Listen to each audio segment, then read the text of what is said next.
हर चंद महीनों में रात के आसमान पर एक बड़ा ही दिलचस्प वाकया होता है, जब हमारा चांद जमीन के साए में जैसे कहीं छुप सा जाता है। तो आज की इस गुफ्तगू में हम यही समझने की कोशिश करेंगे कि आखिर ये चांद ग्रहण होता कैसे है।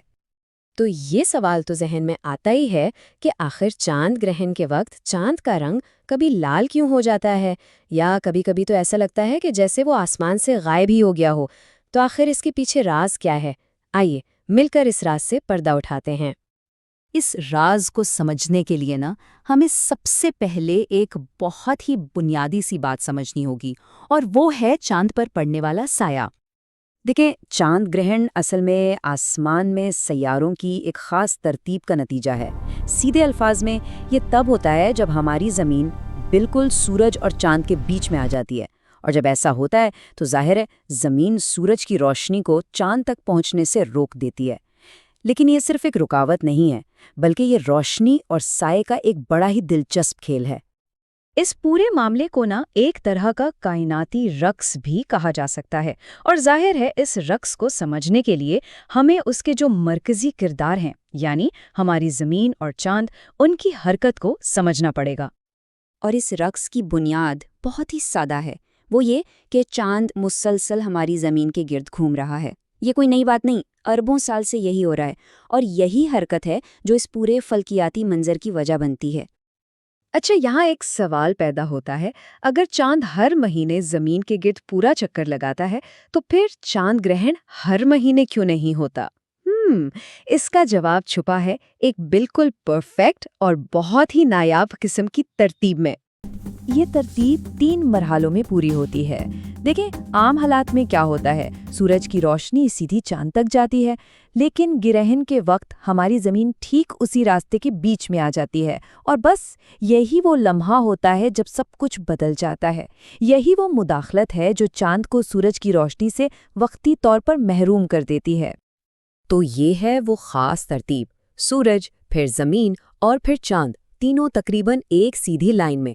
अब सवाल ये था कि ऐसा हर महीने क्यों नहीं होता? वो इसलिए कि चांद का जो मदार है वो थोड़ा सा झुका हुआ है। इसी वजह से ये बिल्कुल सीधी लाइन हर महीने नहीं बन पाती, और यही चीज़ चांद ग्रहण को एक खास वाकया बनाती है।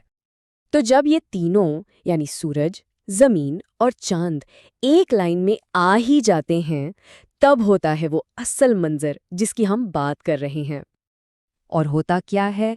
बहुत ही सीधी सी बात है, जमीन का साया चांद पर पड़ता है। चूंकि जमीन ने सूरज की रोशनी को रोक लिया है, तो इसका एक बहुत बड़ा साया खला में बनता है, और चांद बिल्कुल उसी साये के बीच से गुजरता है। तो इसका नतीजा क्या निकलता है?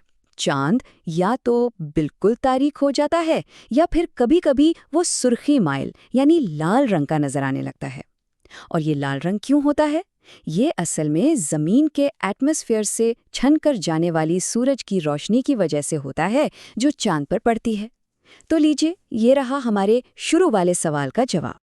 तो अगर इस पूरे अमल को एक लाइन में समझना हो, तो वो ये है, ज़मीन का साया चांद पर पड़ा और चांद ग्रहण हो गया।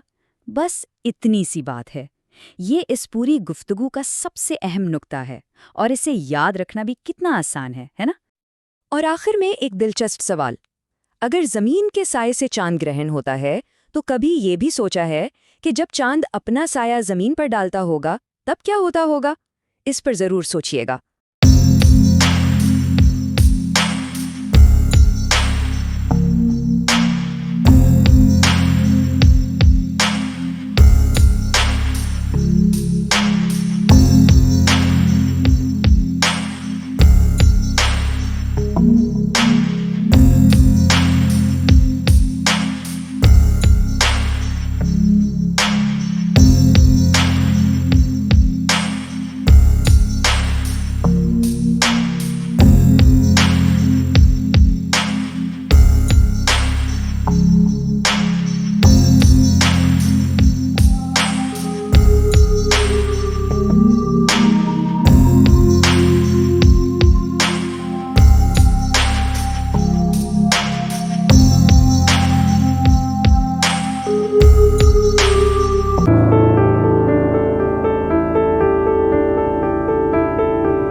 मैथ क्लिनिक के साथ मैथ सीखें, समझें और आसान बनाएं।